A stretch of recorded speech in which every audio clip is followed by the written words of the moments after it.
For over 50 episodes, Kiyaya and Daniel have been here sharing lots and lots of great books. We look forward to the next 50 episodes. Join us every day at 3 p.m. Eastern Standard for Let's Get Cozy, because it's story time with Kiyaya and Daniel.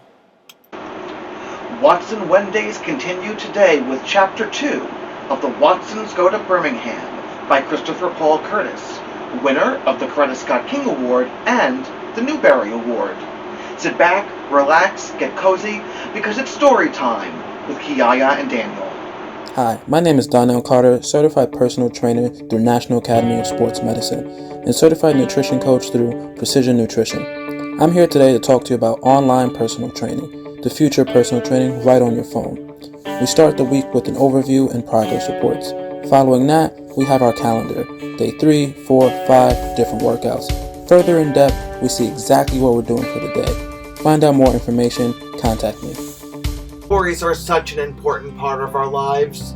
Join my friend Kiyaya and I for Get Cozy, because it's story time with Kiyaya and Daniel, where we share some of the greatest picture books and chapters from children's and young adult literature to inspire you to keep embedding literacy into your days.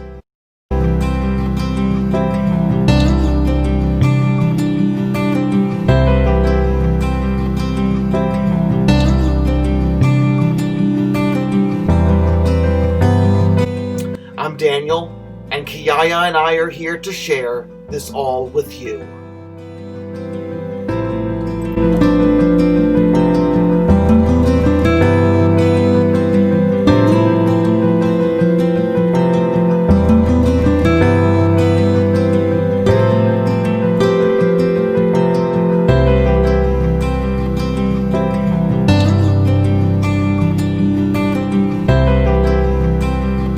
Chapter 2. Give my regards to Clark, Poindexter. Larry Dunn was the king of the kindergarten to 4th grade where I went to school, at Clark Elementary. He was king because he was a lot older than anyone else and twice as strong as the rest of us. He was stronger because he was almost full grown and he'd flunked some grade 2 or 3 times. He was the 3rd oldest kid at Clark. The only ones older than him and stronger than him were Byron and Buckhead, who were in the 6th grade and who'd also flunked some grade at least once, and weren't sure because it was something that Mama and Dad didn't talk about. Larry Dunn was king of the kindergarten to 4th grade only because Byron didn't care about them. Larry was the king of Clark, but Byron was a god. It seemed like that would make me a prince or a real strong angel or something, but it didn't work that way. I was just another 4th grade punk. I guess having the school's god as my brother did give me some kind of special rights, but not a whole bunch. It helped me with stupid stuff like the time I found a dollar bill and got too excited and was crazy enough to show it to Larry Dunn. I knew it was a big mistake about a second before he stuck his hand out and said, "Let me see it." "What can I do?" "Kenny," he said, "where you find this buck?" "Outside the school over by Kenilworth." Larry turned the dollar over and over, and I started getting nervous. "You know what, Kenny?" "What?" I held my breath. "This is some real strange stuff because I lost 50 cents over on Kenilworth yesterday, and I bet my 50 cents got hooked up with someone else's 50 cents and made this here buck." Whew. I let my breath go, smiled, and nodded. We went to the store to get change, and Larry Dunn got back the 50 cents he lost, and I got to keep the other 50 that got hooked up with Larry's. I knew if it wasn't for Byron being my big brother, Larry would have said something like, "Since my 50 cents found this other 50 cents and they hooked up to make this here buck, I'm going to keep the whole thing. You know the rules. Finders keepers, losers weepers." Having the school's god as my relative helped me in some other ways, too. I had 2 things wrong with me that would have gotten me beat up and teased. A lot more than I did if it hadn't been for Bi. The first thing was because I loved to read. People thought I was real smart. Teachers, especially. Teachers started treating me different than other kids when I was in the 1st grade. At first, I thought it was cool for them to think I was smart, But then I found out it made me enemies with some of the other kids. Back when I was in the 2nd grade, Miss Henry used to take me to different classrooms and have me read stuff out of the Bible or the newspaper in front of other kids. This was a lot of fun until I started looking up from what I was reading and noticed that while Miss Henry and the other teachers were smiling a mile a minute, all the kids had their faces twisted up or were looking at me like I was a 6-legged dog. 2 years ago, Miss Henry took me to Mr. Alum's 5th grade class. Mr. Alums was the toughest teacher in the school, and just being in front of him was kind of scary. He looked down at me and said, "Good morning, Mr. Watson. I hope you are in good form today." I just nodded at him because I wasn't sure what that meant. "Don't be nervous, Kenny," Miss Henry said. "Mr. Alums would like you to read a few passages from Langston Hughes." She handed me a book and said, "You wait here while we introduce you to the class." Man, some of the time I wished I was as smart as these teachers thought I was, because if I had been, I'd have dropped that book and run all the way home. If I had been smart enough to figure out what was going to happen next, I would never have gone into that room. I stood in the hall looking at the stuff they wanted me to read while Mr. Alums told his class, "All right, I have a special treat for you today. I've often told you that as Negroes, the world is many times a hostile place for us." I saw Mr. Alums walking back and forth, whacking a yardstick in his hand. I've pointed out time and time again how vital it is that one be able to read well. I've stressed on numerous occasions the importance of being familiar and comfortable with literature. Today, Miss Henry and I would like to give you a demonstration of your own possibilities in this regard. I want you to carefully note how advanced this 2nd grade student is, and I particularly want you to be aware of the effect his skills have upon you. I want you to be aware that some of our kids read at miraculous levels. I saw Mr. Alums point the yardstick at someone somewhere in the class and say, "Perhaps you'd like to finish the introduction. I think you know our guest quite well." Whoever he pointed at said, "What? I didn't do nothing." Miss Henry waved for me to come in and stand in front of the class. I guess I was too nervous about Mr. Alums to have recognized the voice, but as soon as I walked into the room, I froze. There, in the 2 seats closest to the teacher's desk in the 1st row, sat Buffhead and Byron. The Langston Hughes book jumped from my hand, and the whole class laughed. Everyone but Byron. His eyes locked on mine, and I felt things starting to melt inside me. Mr. Alum slammed the yardstick on his desk, and the class got real quiet. "Let's see if you find this so humorous after you've heard how well this young man reads. And Byron Watson, if you are incapable of taking some of the fire out of your eyes, I assure you I will find a way to assist you. If, instead of trying to intimidate your young brother, you would emulate him and use that mind of yours, perhaps you'd find things much easier. Perhaps you wouldn't be making another appearance in the 5th grade next year. Now would you?" Byron got one more dirty looking at me, then looked down at his desk. Mr. Alums might as well have tied me up to a pole and said, "Ready, aim, fire." I read through the Langston Hughes stuff real quick, but that was a mistake. Miss Henry said, "Slow down some, Kenneth." And then she took the book from me and handed it back upside down. She had a great big smile and when she told Mr. Alums, "When he goes too fast, this slows him down a bit." I read some more at the book upside down and got some real strange looks from the 5th graders. Finally, they let me quit. Mr. Alums stood up and clapped his hands, and a couple of the old kids did too. Byron never looked at me the whole time, but Buffhead was giving me enough dirty looks for the both of them. "Bravo! Outstanding, Mr. Watson! Your future is unlimited! Bravo!" All I could do was try to figure out how to get home alive. I didn't even get out of the schoolyard before Byron and Buffhead caught up to me. A little crowd bunched up around us, and everyone was real excited because they knew I was about to get jacked up. Buffhead said, "Here that little egghead punk is."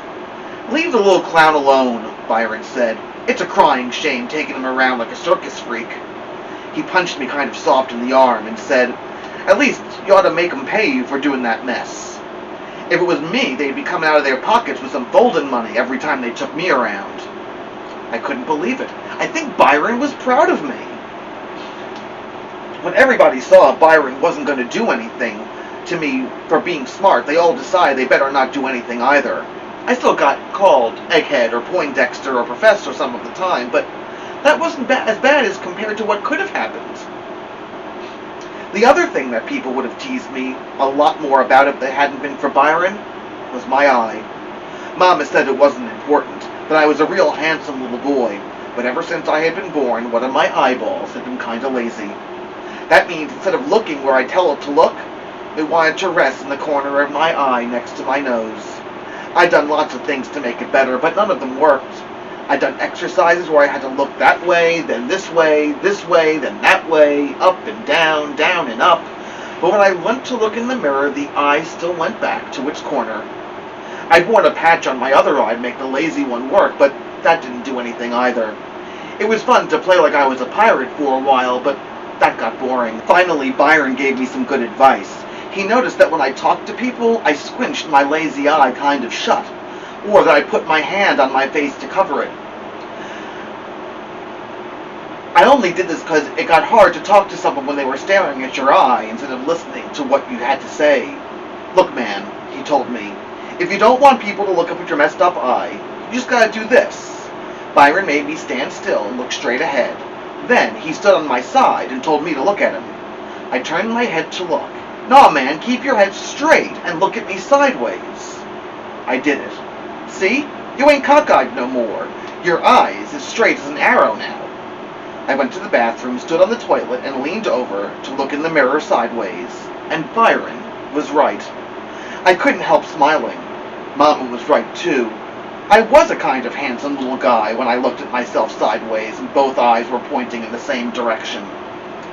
Even though my older brother was Clark Elementary School's god, that didn't mean I never got teased or beat up at all. I still had to fight a lot of people and got called Cockeye Kenny. And I still had people stare at my eye, and I still had to watch when they made their eyes go cross and when they were teasing me.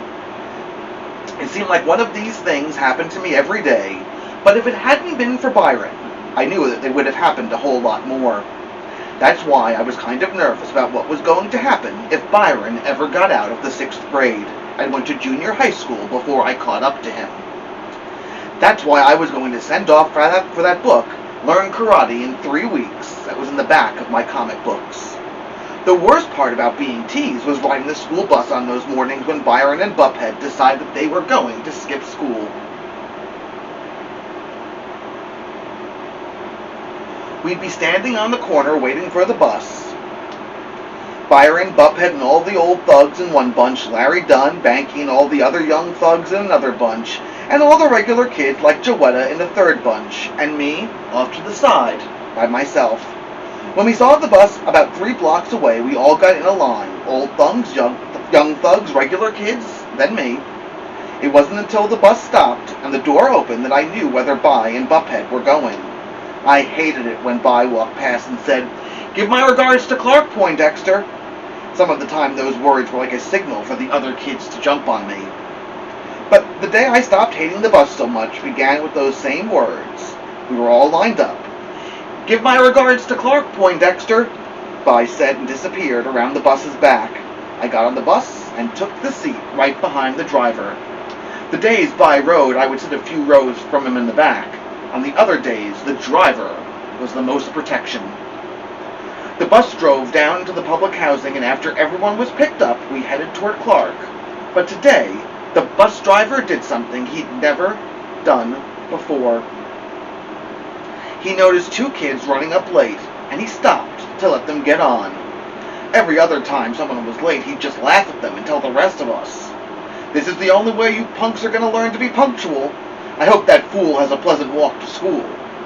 Then no matter how late the kid banged on the side of the bus, then no matter how hard the late kid banged on the side of the bus, the driver would just take off, laughing out the window. That was part 1 of my miracle that let me know something special was going to happen. As soon as the doors of the bus swung open and 2 strange new boys got on, part 2 of my miracle happened. Every once in a while, Mama would make me go to Sunday school with Joey. Even though it was just a bunch of singing and coloring books and listening to Mrs. Davidson, I'd learned one thing. I learned about getting saved.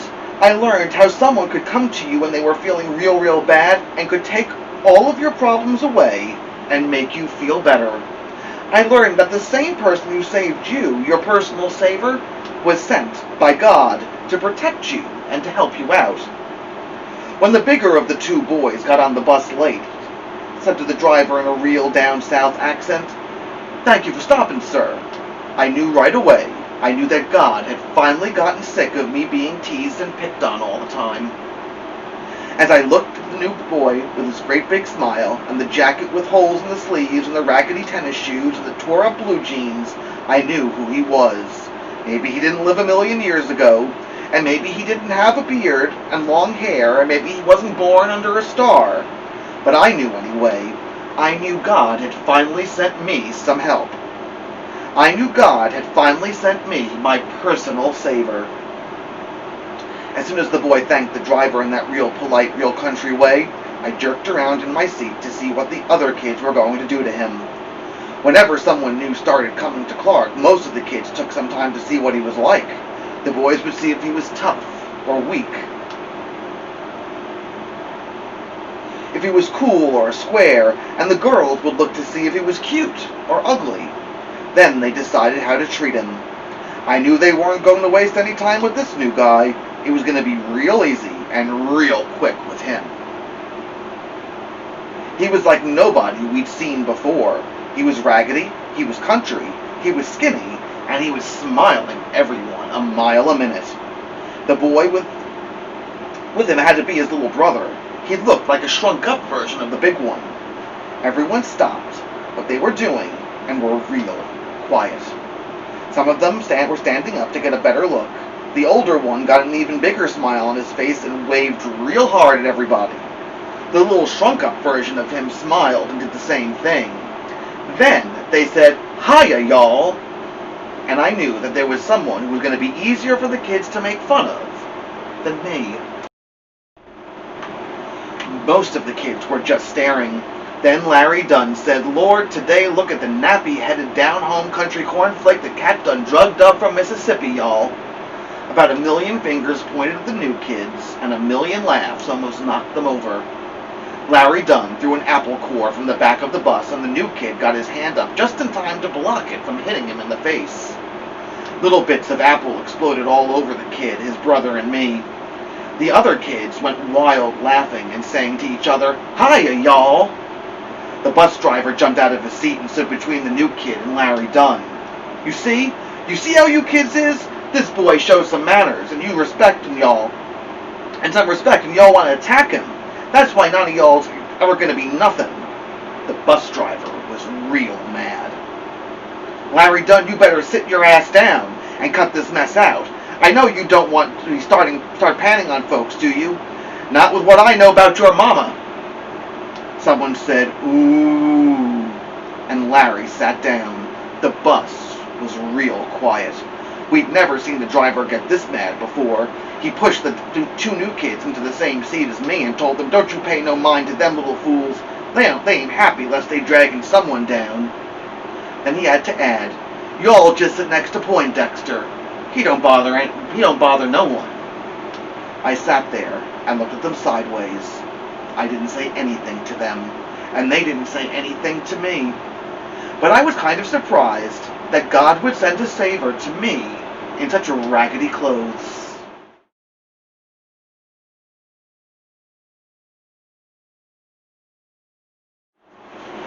It's been a long time since I've read the Watsons Go to Birmingham, and I always forget how much I love reading it. We'll be back again next week when Watson Wednesdays continue, and we share Chapter 3, The World's Greatest Dinosaur War Ever. Have a great afternoon, and remember, reading is power.